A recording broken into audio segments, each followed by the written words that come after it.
ఒక mixie jar తీసుకునేసి అందులో 2 స్పూన్ల జీలకర్ర, 2 స్పూన్ల వాము వేసుకొని, ఒక హాఫ్ స్పూన్ సాల్ట్ వేసుకొని మిక్సీ పట్టుకుందామండి.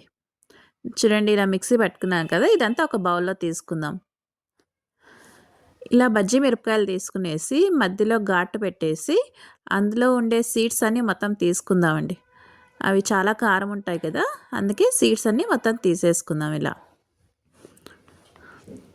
చూడండి ఇలా తీసుకున్నాం కదా! ఇప్పుడు ఇందాక మనం మిక్సీ పట్టుకున్నాం కదా! జీలకర్ర, వాము పొడి అదంతా మనము బజ్జీల్లో నింపుకుందామండి. ఇలా బజ్జీలు తడి ఉంటాయి కదా! మనకి బాగా అంటుకునేస్తుంది ఈ పౌడర్ అంతా. ఇప్పుడు ఒక కప్పు శనగపిండి తీసుకొని అందులో హాఫ్ స్పూన్ వంట సోడా, రుచికి సరిపడా సాల్ట్ వేసుకొని అంతా ఒకసారి బాగా కలుపుకుందామండి. ఇలా కొద్ది కొద్దిగా వాటర్ వేసుకొని పిండి ఎక్కడ ఉండలు లేకోకుండా బాగా కలుపుకుందామండి. ఒకటే డైరెక్షన్‌లో కలపాలి పిండి. ఇలా చూడండి ఎక్కడ ఉండలు లేవు కదా! బాగా కలుపుకున్నాం. ఇలా ఒక డైరెక్షన్‌లో కలిపితే మాత్రం పిండి బావుంటుందండి. బజ్జీలు కూడా మనకి బాగా వస్తాయి. కొద్దిగా గట్టిగా ఉంది కదా! కొన్ని కొన్ని వాటర్ వేసుకుందాం.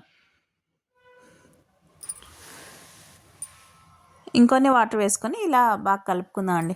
పిండి మనం ఎంత బాగా కలిపితే అంత బాగా వస్తాయండి బజ్జీలు. చూడండి ఇలా చేతికి అంటుకొని ఉండాలండి పిండి జారిపోకుండా. ఇప్పుడు మనం ఇందాక నించి పెట్టుకున్నాం కదా! వాము, జీలకర్ర పొడి ఇలా బజ్జీల్లాగా అద్దుకునేసి ఆయిల్‌లో ఫ్రై చేసుకుందామండి. ఆయిల్ కూడా అంతే అండి. మరీ ఎక్కువ హీట్ ఉండకూడదు. మీడియం హీట్‌లో ఉండాలి ఆయిల్.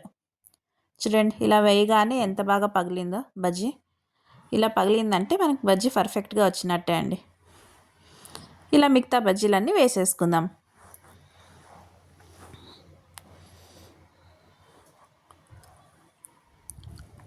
రెండు వైపులా బాగా కాల్చుకుందామండి. నేను ఒకసారికి 4 బజ్జీలు వేసుకున్నాను. పెద్ద పెద్దగా ఉన్నాయి కదా బజ్జీలు, అందుకే నేను 4 పట్టినాయండి ఒకసారికి. ఇప్పుడు ఇంకో వైపు తిప్పుకొని బాగా కాల్చుకుందామండి.